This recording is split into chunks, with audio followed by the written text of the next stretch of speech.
Hi you guys, Diana Weeby here. So today I want to talk to you about social media. I feel like everyone has the same feelings about social media because we all talk about them when we are sitting around at a table like this. We all talk about how we want to delete our social medias and we just want to go back to simpler times.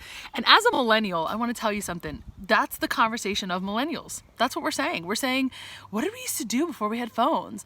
And I just think it's so interesting because I'm a Catholic millennial, so during Lent, I found that like 50% of the people that I know who are also Catholic millennials gave up social media for Lent. And I think that that's so telling of the things that we really desire. We desire peace. And a lot of times social media isn't a place of peace. It's like turmoil and frustration and lots of yelling lately. There's a lot of yelling, lots of cuss words and just angry people.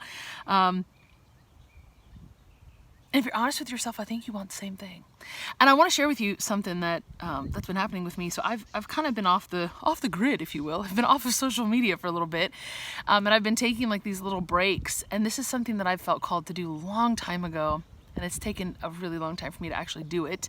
And I think that's because as a generation, this is kind of how we communicate. I mean, I had a phone in high school. We didn't have social media then, but I had a phone in high school.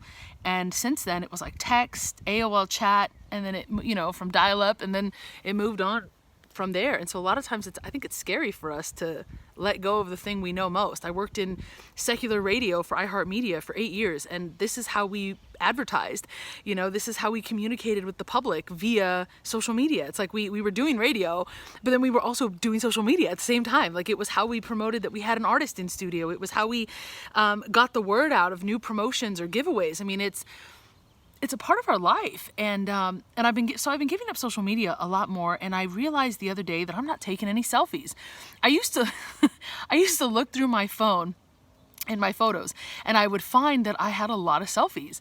I don't have any selfies anymore because I'm not using social media as much. I think that's really telling. I think a lot of us, if we're honest with ourselves, especially women, we put a lot of pressure on ourselves to look good all the time and to dress up, and we're not really going anywhere. We're just taking photos for social media. We're trying to impress people on social media. We're trying to get likes or approval or attention on social media. And I have $1,000 phone in my hand right now. I spent $1,000 on this phone I'm holding in my hand. And when I'm not using social media, I can't fathom why. Why did I spend $1,000 on something that I don't have a lot of use for? When I'm not on social media, you guys, I hardly touch my phone. I mean, I'll get a couple calls throughout the day, some family, some friends. I could do that with a flip phone. I could do that with a house phone. I don't know if I'm just getting old, but like I'm 33. I'm honestly getting to the point where I just don't see the purpose of all of this. It seems very vain to me now, and I realize that for years that's what it was. I was vain, and I was young and trying to, I don't know. But anyways, if any of you have ever felt like this, I want to encourage you. There's nothing wrong with you. I think you're just growing up. I think you're maturing, and I think you're seeing through the facade that is social media. I frankly have gotten tired of going on social media to compare myself to other women. I'm tired of doing that. I don't think it's healthy for me to look at other women and their lives and go, I don't have that, and I wish I had that, and how come I... That's not healthy. It's not healthy for men to do that either. They compare themselves to other men who have better jobs or, a wife or have a car that they wish they had, and then it's materialism, and they're just comparing themselves all day, and they have no self-esteem for themselves and what God is doing in their life. And so I guess what I'm really trying to say is I have cut my social media time by more than half, and I am so much happier. Like, more peaceful, more relaxed. And I've talked to people in older generations who, one, don't see the point of social media, but two, the ones that have it are just kind of like, well, I don't really use it that much. I just keep in touch with family and friends. And I think that they're able to do that because they didn't grow up dependent on it. Our generation, this is what we know. And you see all this beauty out here? I have spent so much time in the garden, and I've spent time outdoors and going hiking, and I'm not posting about it. Oh my gosh. I'm not taking time from looking at this beautiful fig tree and saying, oh my gosh, I need to post a photo of this. Instead, I'm actually just looking at the fig tree. I'm taking in the tree.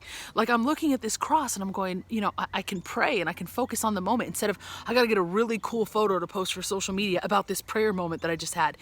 It's like it takes away from the memory that we're actually making in that moment being present.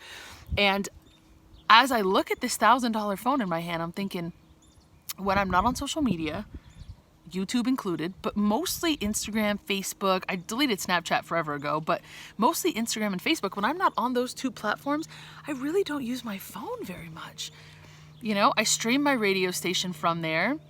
I'll play some stuff on YouTube, but I mean, you know, iPhone now tells you how long you've been on your phone in a day or a certain amount of hours, and it's like it's going down. Like you see the graph, and it's like you've used your phone less this week, and by 6% and by 50% and whatever, and it's like going down. And I'm like, that's what it should look like, because that means I'm living.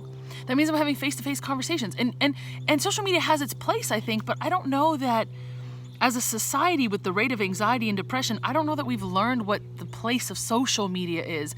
I think we've replaced social encounters and relationships with social medias. And media is supposed to be some type of outlet, but it's not supposed to be our only outlet. So, you know, those of you who gave up social media for Lent, I think God is really calling you. He's asking you to spend more time with Him, to be more present to your families, to serve, to look up from your phone screens, and see what's going on in front of you. I know that that's what I'm doing, and I'm so much happier. I have so much more joy, and I'm not focused on me. I feel like social media has made me a very me-centered person. It's selfies all the time. It's what am I doing? What do I have going on? Versus how can I be serving? How can I be giving? How can I see the needs of others? And spending more time doing that. And for some of you, you're going to watch this video and you're going to be like, ugh, I don't want to hear this, blah, blah, blah. Others of you are going to go, man, she totally gets what I'm going through. If you're where I'm at, this video is going to be like a high five for you. You're going to feel amazing. For those of you who don't want to hear this, that's okay. Maybe in a couple years you will. And maybe you won't. I have no idea where you're at in your journey, but I'm really grateful to be arriving at this point, because there is so much joy on the other end. Do you know the other day, I'll tell you a story. The other day, you see back there that giant tree? We picked apricots from that tree, and my family and I sat around in the evening with no social media, picking apricots and taking seeds out of apricots to make fresh homemade apricot jam, fresh summer apricot jam. And that sounds lame to some of you probably, but I can't tell you how beautiful it was. I mean, my family and I were sitting there, and I had the rosary playing on my app on my phone, and we were praying and laughing and talking and picking apricots. I mean, it was living. I felt like I was alive. You know, I wasn't looking at a screen going, what's someone else doing? Or maybe I should post about what I'm doing, and maybe other people can relate to it. And if they don't relate to it, then what do I do? Maybe no one likes me, or no one, you know, I wasn't worried about that. I was just enjoying the moment with my family. And so I want to encourage you to do that. To get out there and enjoy moments with people and your family, and don't feel the pressure of having to pick up this $1,000 device to impress anyone, including yourself. So get out there and live. God bless you.